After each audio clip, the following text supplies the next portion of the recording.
Master Gunnery Sergeant, United States Marine Corps, Mr. McDonald. Are you ready, sir?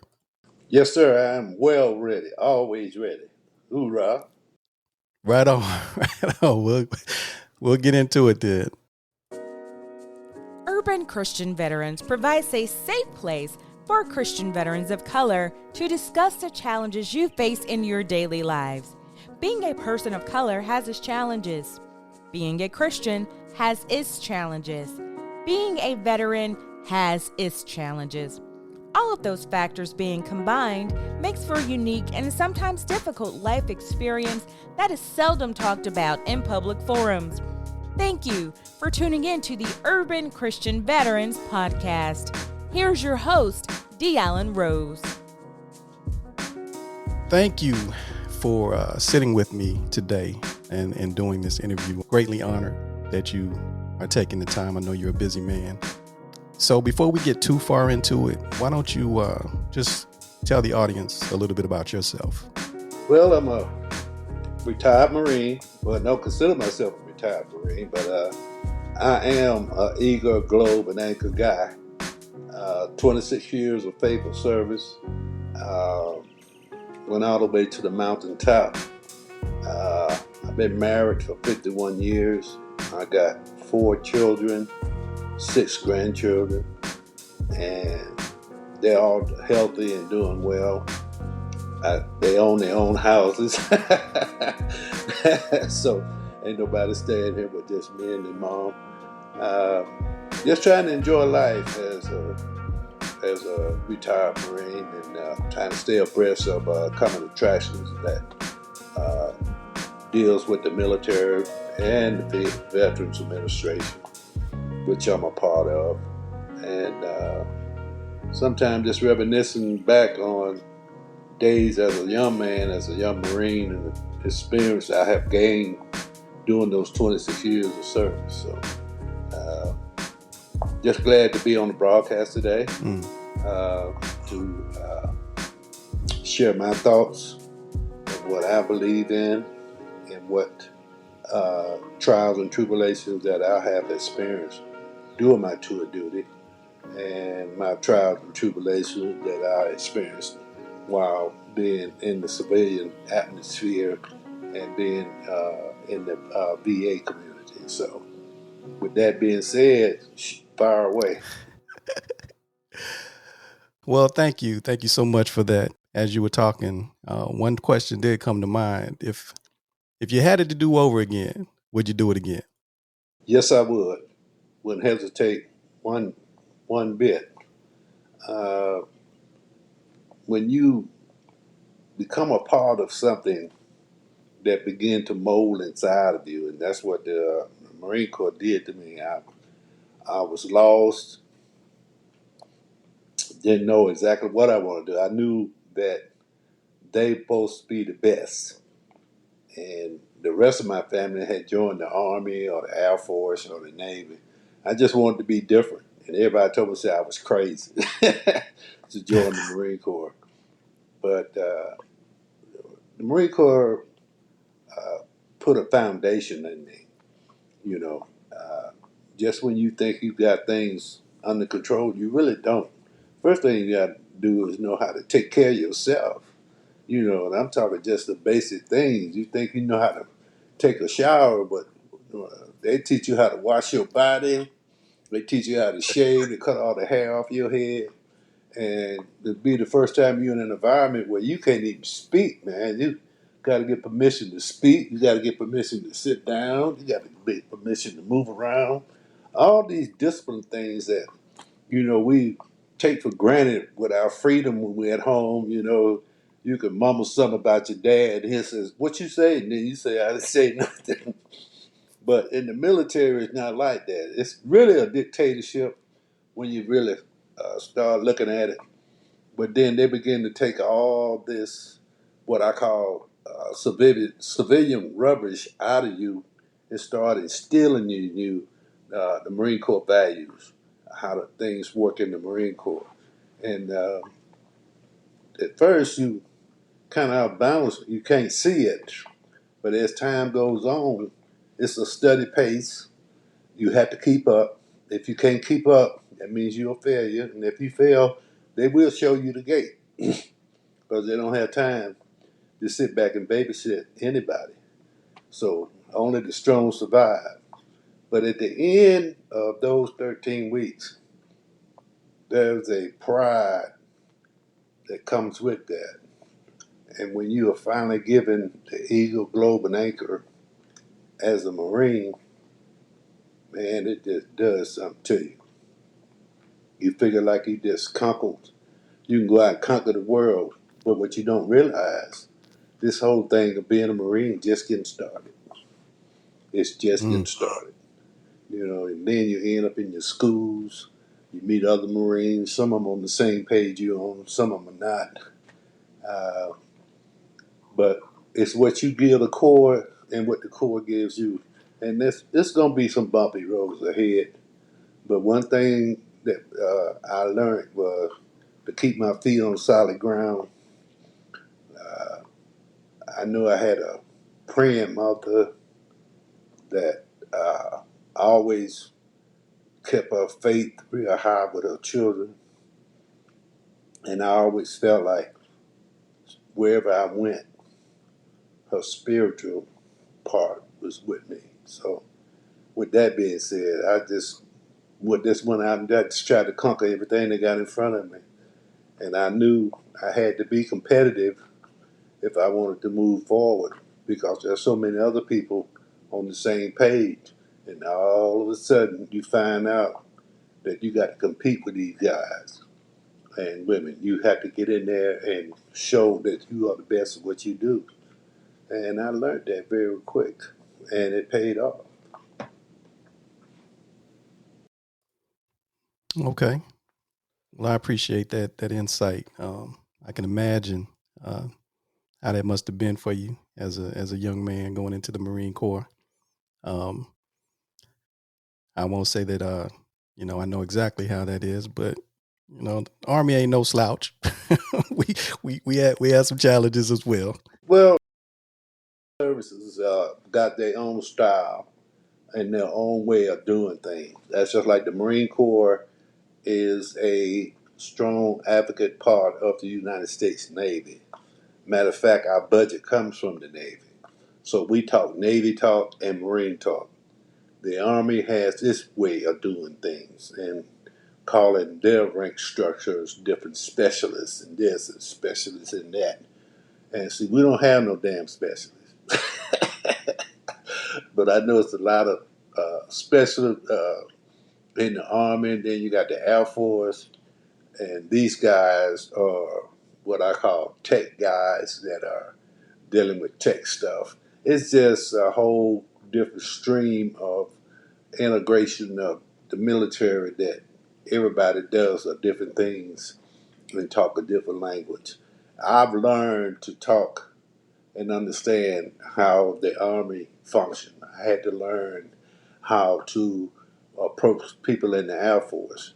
They don't have the same tempo as Marines have. The Army doesn't have the same tempo as Marines have. And that's where that word come from. Y'all better leave them jarheads alone because they don't have no patience. And the reason that we don't is because our tempo is a up tempo. We need it fast, we need it quick, and we need it right now. And when you kind of gather these guys in, they don't see it like that because they know right from the beginning, right now as I'm speaking, there's Marines on station right now. And there's another set of Marines getting ready to replace those that are on station right now.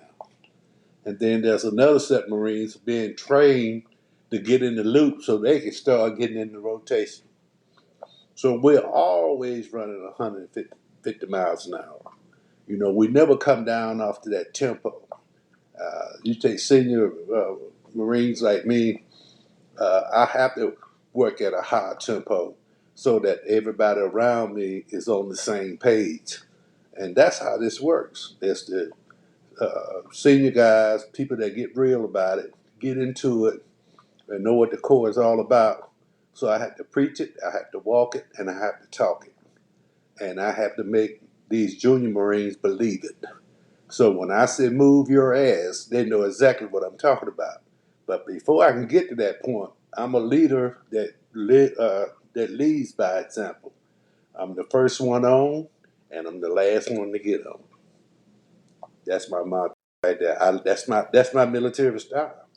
I just do that, and I've seen my seniors do the same thing, and I liked that style, so I adopted that.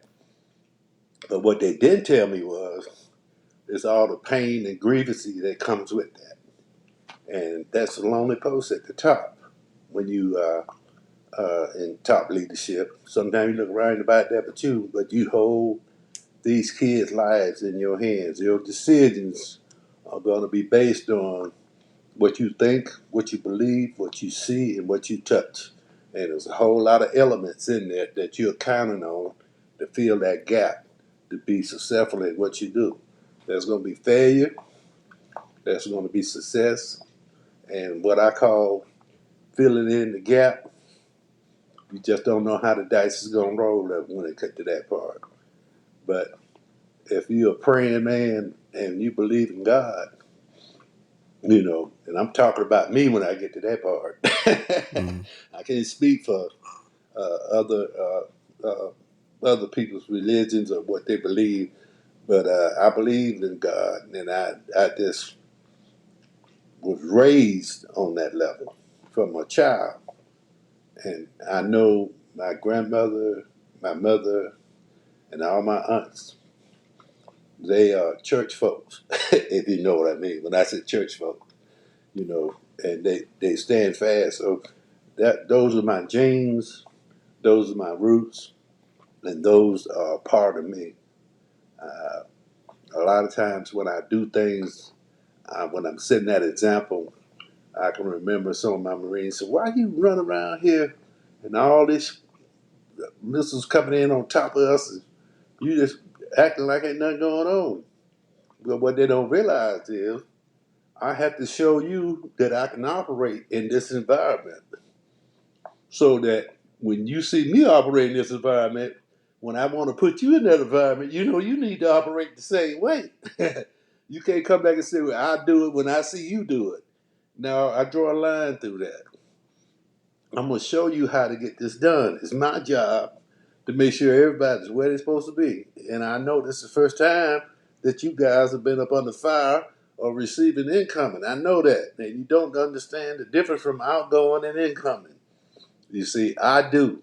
So I have to get out here and let you know what's happening so you understand what's coming in and what's going out and how we're going to approach this whole thing. And once I get that in place and stuff, then I'm going to sit back and watch y'all do it. And I have to show you before I can, get up there and start putting that foot down and tell you when to move and when not to move. And because seconds happen, this thing will be over with in 5 minutes. Mm. That's how critical this is. We train for this. And when it happens, a lot of people don't know that just because you train for it, when reality hits, you still gonna have problems. And I'm trying to clean up that mess right there so when it happens. Because once upon a time I was a Lance Corporal. Once upon a time I was a PLC or a young corporal or a young NCO. And these are the same. I don't do nothing different than what my seniors did to me when I was a young Marine in that atmosphere.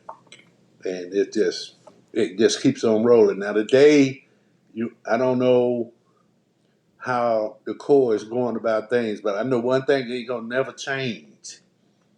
Ain't gonna never change. And that is you better get a hold of this real quick because this is going down real fast. And they got to grasp it. And when they do, they got it for life. That I do know. I appreciate that insight as well. So, given your experiences, I'm hoping that you can shed some light and provide some input for some folks out here. As you know, the name of this podcast is Urban Christian Veterans, and we're targeting veterans of color who happen to be Christian believers, as you put it. And again, veterans who might be dealing with situations. Now, when you think about it, each one of those aspects comes with challenges, right? To be urban or a person of color, to be a believer in and of itself can be challenging. And then to be a veteran in an environment where there are a bunch of non-veterans around, that can be challenging. So if you could, given your experiences, shed some insight or provide some guidance or some advice to someone who might be not only dealing with each one of those individual things and the challenges that come with it, but also when you put them all together and the challenges that they may face with all of those layers at the same time, what kind of advice would you give to someone who might be dealing with some challenges in those areas? Well, my thought on that is your background. I use my background, for instance. I was never a kid that enjoyed church that much. I know I had to go, and when I went, that made all my parents and grandparents happy just to get them off my back. And it never occurred to me just how serious that my grandparents and my parents were taking this. I mean, they were saying that I would say roll me up into it. But to make a long story short, man, you either find Christianity early or you find it later on in life.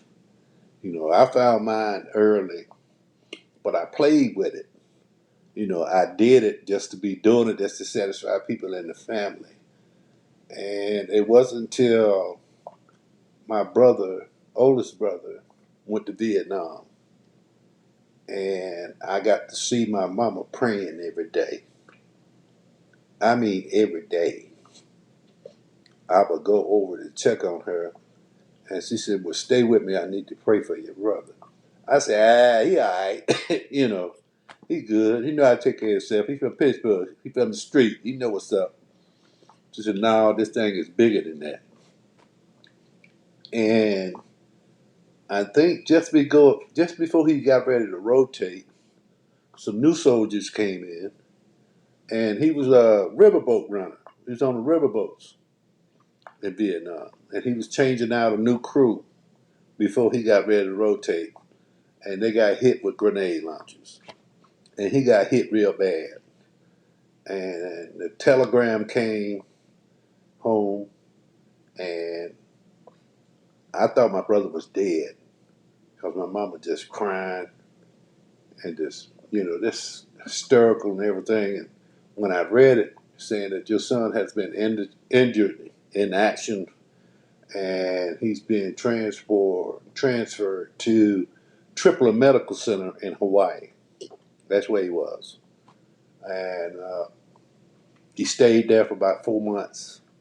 And then they airlifted him out of Tripler Medical Center in Hawaii and moved him to Benny, Fort Benny, so my mama can get her hands on it.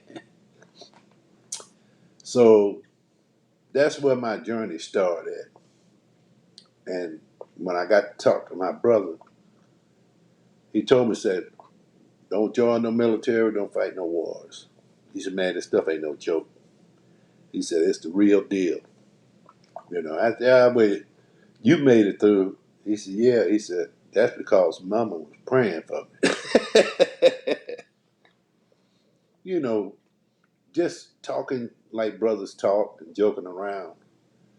But I kept that thought in the back of my head. Wasn't using it, it was back there. So here I am, a Marine. Now it's my turn to be in harm's way. So then my mama started praying for me too. So that's when things got real with me about God. That's when it got real. So I still was running at the highest tempo at the Corps because that's my job. I stay at that high tempo. But after I retired, I came back to Atlanta to see about my mom. Wasn't planning on staying in Atlanta. Came back here. I said, I stay here for a minute because I own a house here, and I said I stay here and I take her mom for a little bit. And she got me out to the church, St. Stephen's, where I grew up at. And she's a mother in the church, just like her mother was. And my grandfather was a deacon in the church. And they fooled around there. The Falcons had a good game going that day. I wanted to get her to the church, get out the church so I go to the game or get down there and do what I do. But she will not let me leave that church until those mothers laid hands on me. And when she did that, she grabbed me. I never forget it. She grabbed me by the knee and she took my hand and she told me, said, the baton is being passed right now. You need St. Stephen's, and St. Stephen's needs you. And I've been there ever since. Now, my church is a Bible King James church. I mean, they just wrap themselves up in it. And when we get into Bible school, man, it's contagious up in there. And you got to get in. It's like a fight. If you don't get in, you're going to miss out. I don't know how to explain it. When I be listening and we go to the study and I get into it, things in the Bible that were things that I never paid attention to, things that I didn't even care nothing about, or how situations were, or what was in it.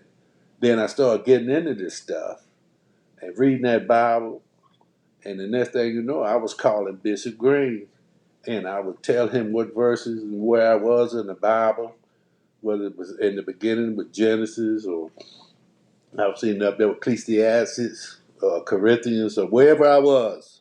He would already know where I'm at. And he didn't have to break his Bible out. That's the part that always got me. He already, just like when I'm talking to you sometimes, you already know when I speak, you know where I'm fitting in at in that Bible, and I get high off of that, man. I really do. It just allows me to say that I'm not the only person. But then I turned around there and I had that heart attack. All right, and I thought the end had closed in on me and stuff. But God allowed me to get down to Grady and put me in a position around great people. I tell people all the time, a friend of mine called me and told me that his uncle was out cutting the grass and he had a heart attack and they got him to the hospital and they couldn't do nothing for him. That wasn't the case with me. I got down there. They was waiting on me. There were people that grabbed me. They were very professional. They knew what they were doing. Took me into door number 2. Next thing I know, I was out of door number 2, and it was in the ICU. I had a great team of people. These all Afro-American people. From day one, from the time they picked me up from the house to the time I got to the hospital. All this stuff. When I tell you God was on time, he's always on time. Everything just jumped off like it's supposed to. And you know, being a military man, you love that stuff when everything come out right. And that's what it was, man. That's what it was. You know, when I think about it, and these people, I couldn't help them. I couldn't say anything. I didn't know anything. I was at their mercy. And they took care of me, man. They really took care of me. It's by the grace of now. You know, and this is not my first time, D-Roll. You know, I've been in some close encounters in the air and on the ground. I've been in some close ones. And one of them, I didn't think I was going to walk away from because I think I had one encounter where my whole life in seconds just flashed in front of me. From childhood all the way to manhood, just like that. And I got through it. And the second time it happened to me again, it was right in my face. But I wasn't scared. It happened so fast. And that was when a rocket came in and hit, and it blew me about 50 feet from the table. And I just thought I was just cut in half. and I was still suffering from the concussion of that rocket from the explosion, and I could trying to get my bearing of where I was. Is this heaven or is this Mm. hell? I can laugh about it now, but it wasn't funny then. It was not funny then. So, and I just know uh, by my mother praying for me and how I got serious about my Christianity. It was always there. My spiritual part was always there. I just had to take advantage of it, and that's what I did. Okay. Wow, that's some background and some story. I can imagine now, given that experience, and I can relate that whole life flashing before your eyes. Just given that experience and knowing what that does to you as a man, as a person. Imagine, I'm gonna give you the scenario. Here you have a an urban Christian veteran, a veteran of color who is a believer. Again, a veteran, and this person is transitioned to civilian life where they're not working around other veterans. They're working around people who have not had those experiences, especially combat experiences. And this person has all of these things going on. Again, being a person of color, having faith, um, being a veteran around a lot of non-veterans. And so they operate at a different tempo, like you said, but yet they're surrounded by people who are not. And it could be their significant other, their spouse, who is not a veteran. And it's starting to cause difficulty, challenges, even in their own home. So how would you explain or what advice would you give to this young veteran, male or female, who is experiencing that situation in their own home and dealing with those challenges? I stay true to my faith. There are men and women now that go to different churches. I got a friend of mine right now. He go to one church and his wife go to another church. And I wouldn't let nothing turn me around from my faith. And eventually, one or the other gonna see each other on that. So you have to be grounded because there's so many loose ends out there. If your spouse thinks she's right and you think you're right, I think y'all should come together and find common ground on each other. As long as we going to church on Sunday, and I'm going to one house and you going to another house, and hopefully we can keep bumping heads where this thing get back on solid ground. I could probably go visit your church, and you come visit my church, and then we'll probably end up in one church. But I would stay to work on it. Don't never give up on your faith. Just stay the course. Because somebody's right and somebody's wrong. There ain't no in between. So, and make sure that you are knowledgeable. You know, you have to get in that Bible. Half the people that's running off at the mouth don't know what they're talking about. They don't do the research. They won't sit down and read. My grandmother had a fifth grade education, but I tell you what, on Wednesday, you see her sitting on her big bed with that Bible on her lap, and she be trying to read that Bible. And when she come across something that she didn't understand, that's what she called my Aunt Betty Ann, which was the brain housing group in the family. And she sit there and she discussed that. So what I'm getting at is, sometimes you can find common ground if you both are reading the same thing. Because see, we can sit here and read the same page and have a whole different. You have a different concept than I have. And we just read the same thing. But for some reason, if it don't say yes or no, then we get that.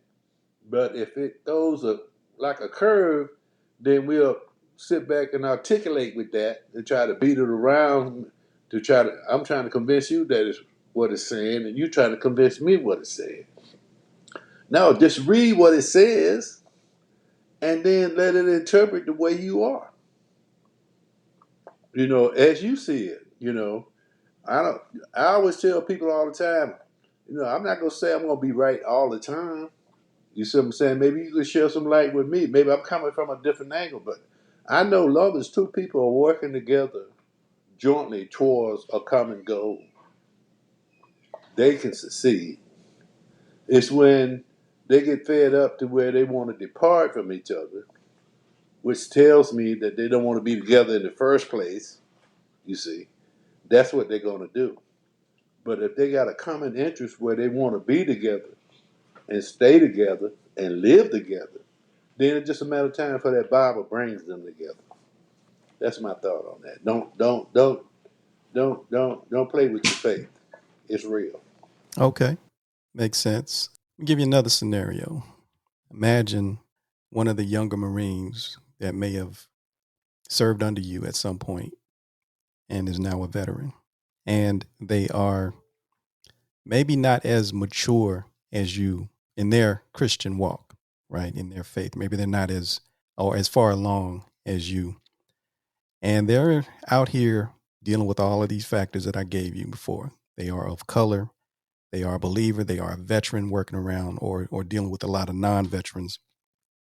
But yet the issue that they're running into is they're not as mature in their faith, yet there are other people of color who are questioning why they have their faith. In other words, there's, and I'm sure you've run into folks like this who they question how Black people in general could be Christians. How could you adopt the religion of those who oppressed you? Why would you accept that? And a lot of times those arguments are pretty strong. So for a young Marine, a young vet who is not as mature in their faith and dealing with that, what would you advise them? I would advise them to stay true to themselves. See, my job at that time, every Marine that had the opportunity that I've served with under me, I always pulled their record jacket. I know where they're from. I know what high school they went to. I know what their faith is. I have to know all this here so I get a foundation on what I'm working with. My most important job is making sure that they stay with the highest tradition of the Marine Corps, whether that be on the MOS side or living to the pros and cons of the Corps. But on the other hand, I'm going to listen to what they say or what they do or how they carry themselves. I mean, a lot of times when you put a school circle up with Marines and you're talking about what the given day is going to be like, you can tell how a Marine carry himself. If he lives into the highest tradition of the Marine Corps, like an inspection, you can go to the barracks and inspect his wall lockers just to see how he's living. And if you see a Bible in there, or you see a cross with a nice chain hanging up, and I know what his faith is because I read his service record book. Then I might engage conversation with him. Have you checked out any of the local churches, man? You have you been down to God in Christ? Church is a pretty good church down there. A lot of nice Christian women go to church down there. You might want to go down there and check it out. I talk like that, just to keep them on the path. Now I got to see the tools first. If I see the Bible or the cross or the chain. But then, on the other hand, if some tragedy happens or somebody get in a car wreck, get seriously injured, or death, then you see how they come gather around. They have these things at the base local church, and you see how everybody just come together, to show their love and respect. But the real Christian ones, they get serious about this kind of thing. So you have to pick up on the nuts and pieces. But for me, I've always said, just stay grounded. Stay grounded with yourself. Be true to yourself first. Be true to your belief and live to the highest standards of the Corps, and you'll be fine. You'll be fine. Don't let nobody turn you around. Nobody. Because there's people out there. And I come back with this one. I always tell them, I said, did you read what I put out there? Did you read it? Did you comprehend it? Do you understand it? And if you don't, raise your hand. Don't go around just taking my word for granted. I'm the dude in charge. You ain't got to believe me. Read it for yourself.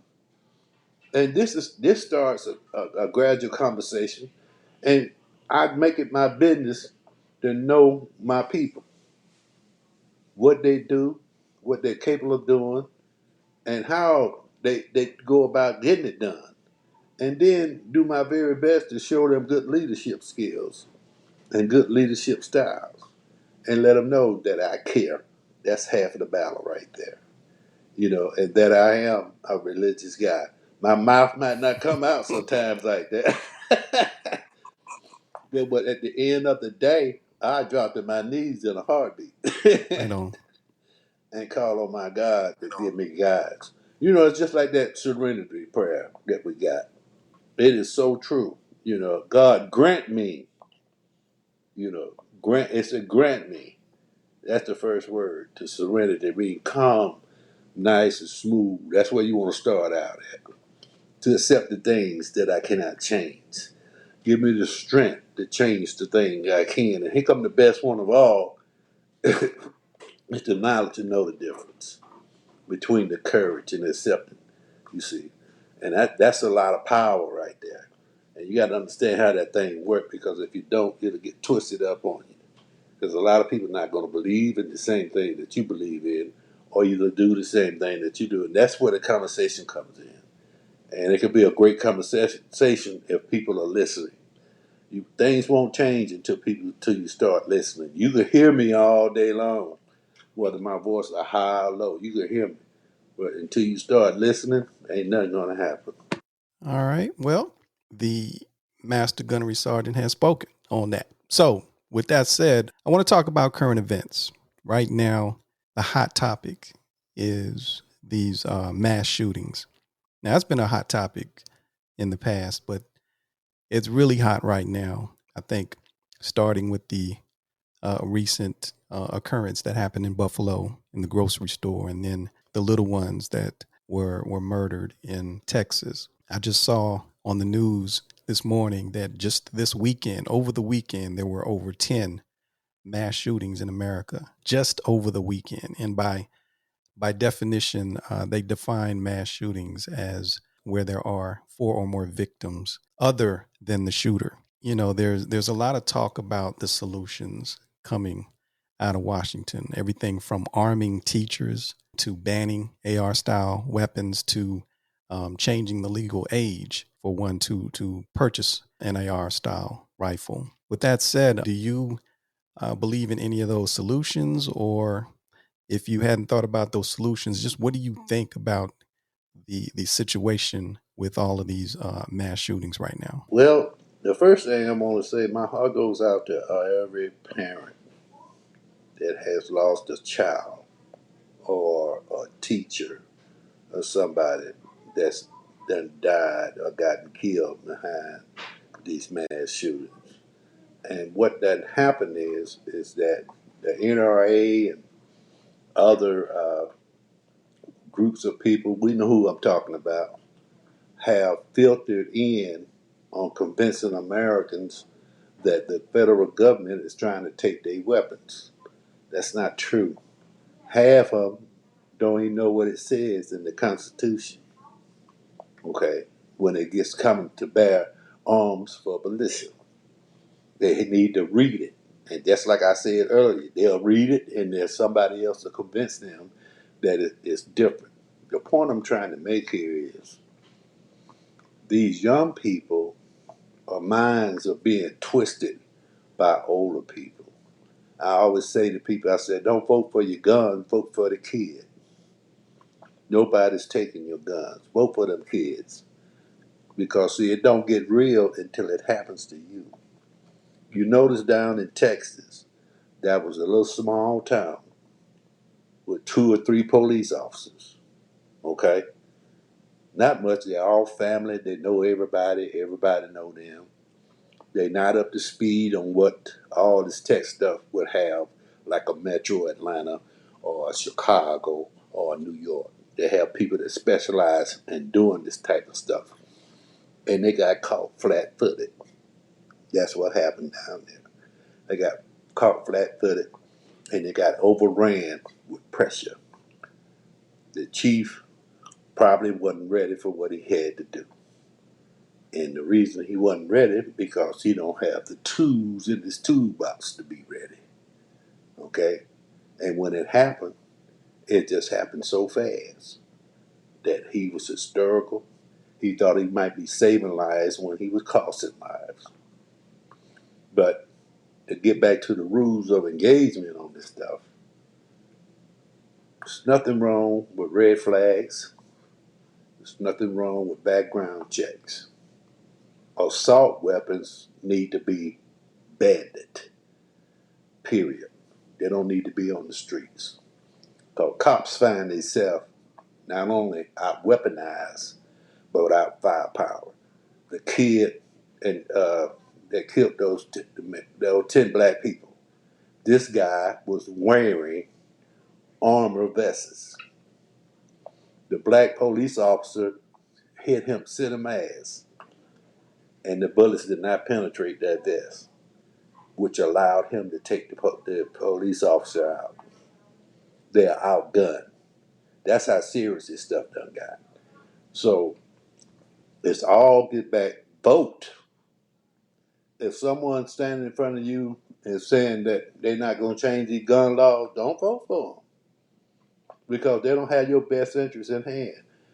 Ask him about the schools his child go to. You see, and when they run up in there and kill his child, then it's too late to vote because you know what his mind gonna do. He gonna vote then. So why you got to wait? Only American people can change this. We're the only country where we just opening up our whole things to weapons. Everything is about a gun now. It done got so bad, it done marinated into our youth. Used to be if we had a differences with one another, we throw hands, get a black eye, bruised shoulder, and we go home. Now we go to funerals. That's how bad it done got. And we as an adults have put up with it. That's because we're not voting for the kid, we're voting for the gun. And somehow or another, these guns make us feel safe. And we just got proven too. What's that old saying? If you want to stop a bad guy with a gun, you need a good guy with a gun. Well, you had a good guy with a gun down in Texas. They couldn't stop a guy with a bad gun. Now, if it had been a attachment of Marines down there, this thing would have been over in 5 minutes. Especially if I was leading the way, I won't hesitate. I mean, because you know why I say that? I be thinking about my own damn kids. That had to be so painful to get to that school, and your kid is on that phone telling you, Dad, I'm in this building, where y'all at? And you can't do nothing. Mm-hmm. You see, that would have tore me apart, man. It really would. And I believe that everybody should be held accountable. Should be held accountable. They should be held accountable. When the Border Patrol comes in and do your job that you're supposed to be able to do yourself, that's sad. And then when they got there, they had to wait. You see, so a lot of people in law enforcement tell you, say, well, don't take but 30 seconds to kill 19 kids. That might be some truth to that. But to stand around and wait, just stand around and wait. Somebody couldn't take one of them regular old Fords and come right through down the highway and just crash into the bit. Do something. Do something. Jesus. I know my heart just goes out, just bleeds out for them, man. Now it's got all American schools and parents on edge, not wanting to send their kids to school. My barber didn't even send his kids. He took his kids out of school early. He said, nope, we'll wait till next year. And it's all because of this mass shooting down there. Mm-hmm. And we can change all this November. You can change all this in November because there's more people that want to get it changed than the ones that don't. And that's where all the fault lies right there. It's all about political money. It's still alive. Vote for the children, not the gun. That's my thought on that. Right on, right on. Okay. Well, I have two thoughts. I'm not the expert by any means. I don't have the solution, but I have thoughts. And the two thoughts I have are first, this notion that we need to arm teachers is a little wild to me because I didn't hear that when it came to the cashiers in Buffalo. I didn't hear, let's arm the cashiers. As a matter of fact, I haven't heard much else about the folks in Buffalo, which I won't get into why I think that is. But the second thought I have is that I don't care how much of a gun enthusiast you are, I have to believe that if you had a child that fell victim to a situation like this, I have to believe that as much as you like your gun, you would be willing to give it up so that your child could still be here. I have to believe that. But if you are so much of an enthusiast that you say, no, I would rather have my rights, that's a different issue that we need to address. It has nothing to do with the guns. That's something else we need to talk about. So that's my thoughts on those. Well, I'm just going to get in there just a little bit with you on that.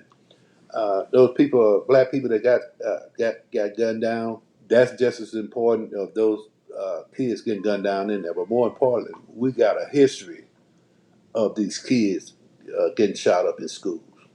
I think this is the first grocery store that I've seen black folks get caught up in. And this guy had scouted out this store before he went down there and did what he did. He drove 2 hours just to come down there and do what he did. I guess what I'm trying to say to you is that gun enthusiasts need to know that things done got out of hand.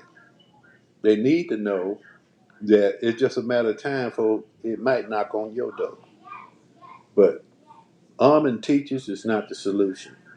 Arming women at the cash register is not the solution. Everybody can't handle a gun. You see, they think they loaded and they can just point it. It'd be more people getting hurt with guns by people that don't know what they're doing with it. Innocent people getting shot than there is people that need to be shot, and that's because they don't have the experience. And see, when you get a gun, it gives you this authority. I don't have to put my hands on you. All I do is take this thing off my hip, put it in my hand, and just take this little finger right here, and boom, away you go. It's not as simple as that. Because you got to remember, once you load the head and you send that bad boy home, wherever it hits, whether it hit the person that it need to hit or it hit somebody that didn't need to get hit in the first place, you are held accountable. That gun can mess your whole life up, even when you feel like you do using it in the right direction. And it done got so bad now you have to use it in the right direction because these guns enthusiasts get behind the wrong people all the time and help them get through cases that where they should have even not been able to have a gun in the first place, or they shouldn't even be let loose to get away with what they did. That's because those gun enthusiasts want to keep things like they is. And you know who's making the money off of this? It's the gun maker. They're the only people that don't stand to be sued for making guns in America. You want to change the game, set that up where they can be sued and watch what happens. I bet you those assault weapons will come off that market. Because see, those weapons was built and designed for war. That's what they was built for. You know, to get a machine gun in America, a machine gun like a 50 cal, the paperwork is so tremendous, man. It would take you a year just to get the approval to have one. And here you got an 18-year-old in Texas, cannot but buy a beer, cannot buy a handgun, but he can walk in there and buy an assault weapon. Think about that. Those people that make those assault weapons put that in there. And you can't sue them. If your son got caught with an assault weapon and did what he did, then you can sue the guy that made that weapon for him. And you can't do anything about that because they can't be sued. They're the only companies that cannot be touched. And they got that done on purpose. And ever since then, they've been building weapons like it's going out of style. And they say the assault weapon that they have, you can put it on semi, but it can't put on automatic. All it takes is another drill hole in the base to that collector and file it down, and you got an automatic weapon. Who buys 1,000 rounds of ammunition? Think about that. That's a Well, lot of rounds. A 6.2, a 7.2, whatever it is, I forget. But that's a 760. lot of bullets. 18-year-old. Get rid of the weapons, the assault weapons, and the cops need to get behind that themselves. Sometimes they're the biggest culprit out of all this. They need to get behind that because they're being outgunned. They're being outgunned. And the people that's buying the guns and buying all this protective gear to come in with these automatic weapons, and they are in the business to protect and serve. So if you can cut half of this out by abandoning the assault weapons, getting rid of this protective gear, that's going to make them safer on the streets. But long as these kids are able to buy this kind of stuff, man, they're going to eat these cops up. Because the only thing they're going to be able to get to is the 9 that's on their hip. And that kid jump out of there with that assault weapon and that armor, you better run like anybody else. And you the popo. And you the police. You know what it takes. Another 5 minutes for another cruiser to come up there and help his partner out. What he going to do when he get there? Go in the trunk, get a shotgun? It's going to be too late. These are the things that they need to talk about. If these police unions got behind vote for the kid, not the gun, if they came out and to protect themselves, that's the problem I have with them. They don't come out themselves and support to get these automatic weapons off the streets because they don't need them. And these kids, you got to change the culture. And the only way you're going to change the culture is to get rid of the dead weight that's in the culture. And that's them guns, man. And get somebody in the DEA what's that? Tobacco and arms. Somebody that get in there that can stop guns from coming into another state. I think I know something I heard about Chicago, how guns are coming in Chicago illegally from another state. You got to change the rules. And if you change the rules, you can shut down a lot of this stuff. Crime will go down, get the assault weapons off the streets, and let our kids go back to going to school just like we went to school, man. Well, School should be the safest, hardest place to go when you're being raised up.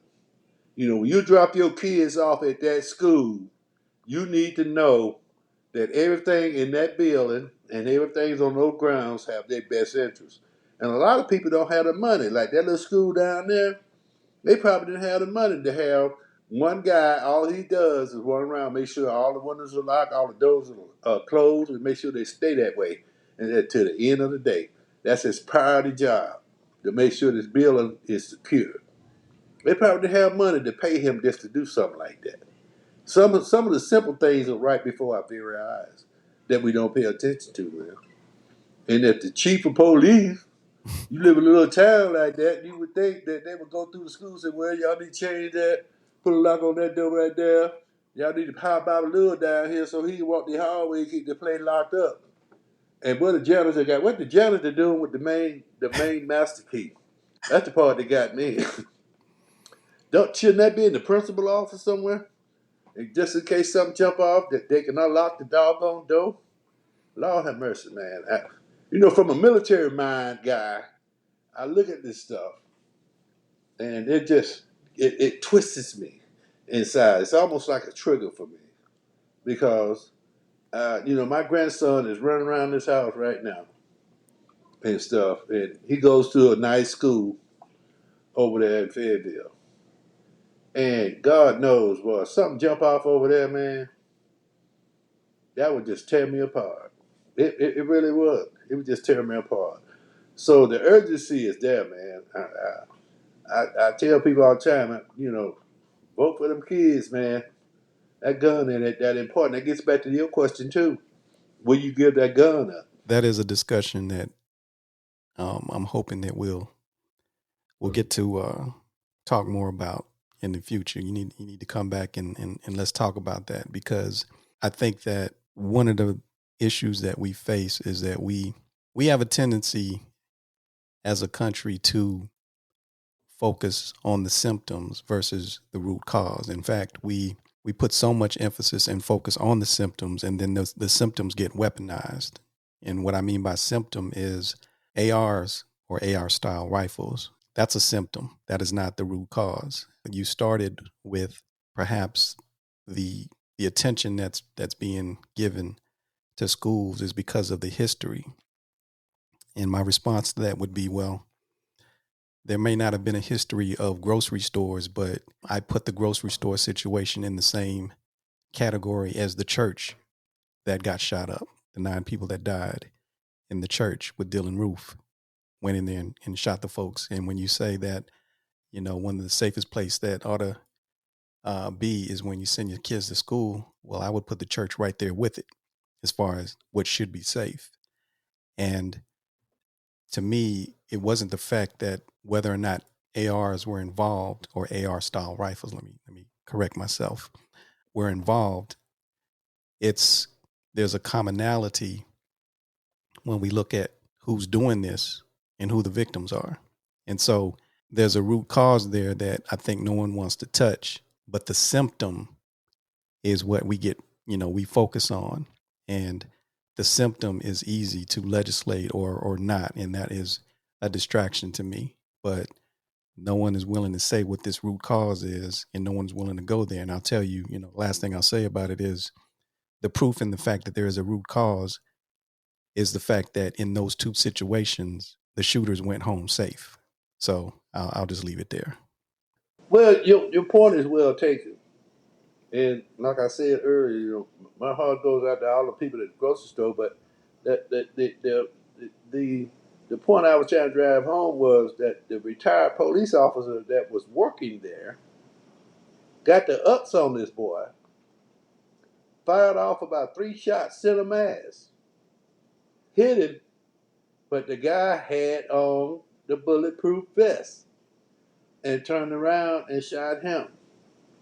That's what I'm getting at. Until you take this stuff off the streets or make it illegal to have, because it doesn't belong in the hands of people like that.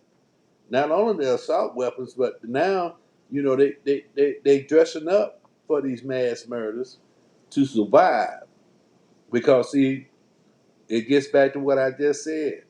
A bad guy with a gun, the best way to deal with it is a guy with a gun. What if somebody else had been in the grocery store carrying?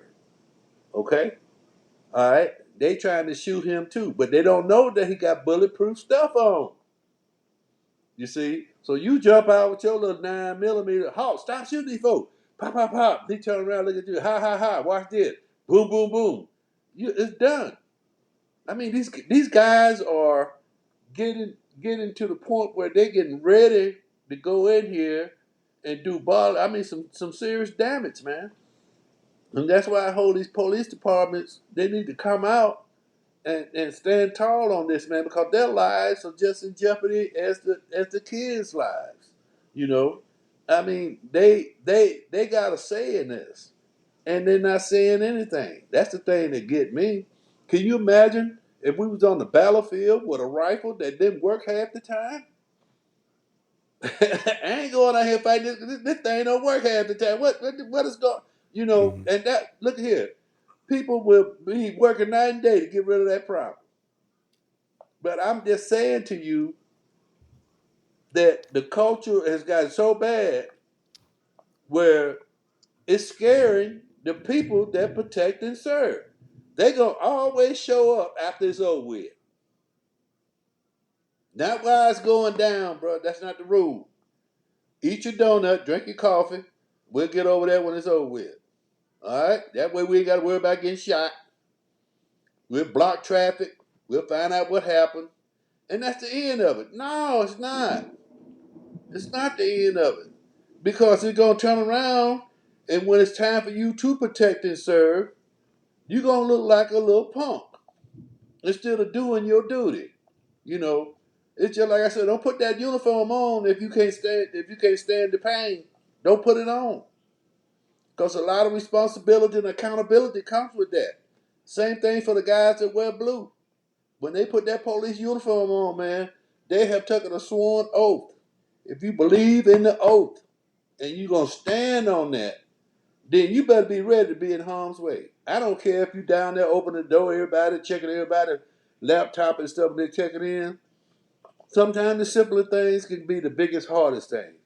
But when it comes time to serve, man, you got to bring it. Every day I see the guys get up and put on that blue, strap in, get briefed, and then they hit the streets. Not knowing, or there's going to be a ticket day, a disturbance day, or got to go over here and straighten this mess out, or they don't know what that day going to be. But at the end of the day, everybody wants to go home. And the way these mass shootings are going, ain't nobody going home. And these mass shootings are making them look ridiculous. And they won't do anything about it. Like I said, it's more so on the little small towns like in Texas than it is Metro. Metro got a mass group of officers that train to do these type of things. You know, they call them SWAT, whatever you want to call them.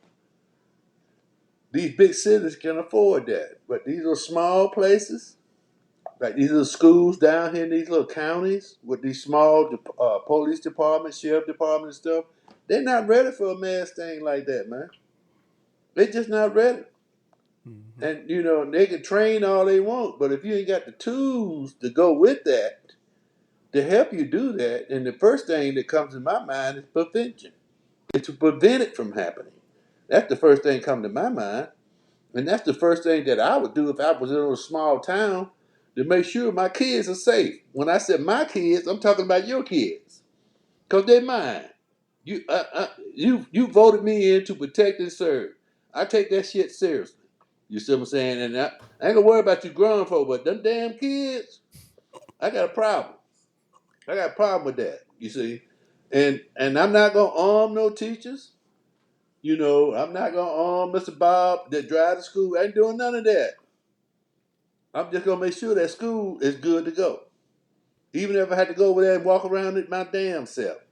That's the kind of stuff that I'm talking about. You got to care. If you don't care, it's gonna keep on happening, keep on happening. Because people will get behind you if you care. That I do know. All So right. I'm enjoying this. Well, listen, I know we're just now getting into it, but we've come to the end of this time, and you know, I thoroughly enjoyed this discussion, and I sincerely hope that you will come back so that we can continue. There's so much more that I'd like to talk to you about, and so much more that we've discussed in the past that I think people ought to hear what you have to say about. So if you'll indulge me, I would love for you to come back. But in addition, is there anybody? This is your opportunity. Is there anybody out there that you want to send a shout out to? I send a shout out to my veteran brothers that I hang out with on Wednesdays. You know, they're a great bunch of guys. I got about 5 or 6 of them that still need to grow up, but what can I say? You know, I used to have a problem growing up myself, so I really enjoy them. I think they veterans that served their country well, and just being a part of the group. on issues dealing with the VA and dealing with PTSD. You always can learn something from people when you do that. And I think this broadcast that you're doing, it should go further. I enjoyed being on it, getting me an opportunity to speak and say what's on my mind. And I'm just that guy. I love stuff like this because a lot of people don't like to be heard. I don't have a problem with it. I love being heard. Anybody that knows me, you get Mac in there, he'll rock them up. So I enjoyed it, Dennis, and I look forward to being back on the show whenever you need me, man. Just holler at me. That's all you got to do. My time is your time. Right on. I appreciate that, brother. I really do. And I echo that. Shout out to the Vet Center, College Park, Georgia. I hope you guys are listening. I hope you guys are getting some value out of this. I invite each and every one of you to come on and be heard. Again, this is a safe place for you to share what's on your mind. Love to have you. I've had some great conversations and been in some great sessions where we have some very knowledgeable and wise people in that group, and would love to hear what they have to say on certain issues. So again, we really appreciate you coming out, Mr. McDonald. And yes, by all means, I will be reaching out to you again for a future episode very, very soon, because I think there's some things that we need to discuss. Thank you very much. May God keep you, and may God bless you. Thanks, brother. I appreciate it. May God bless you and your family too.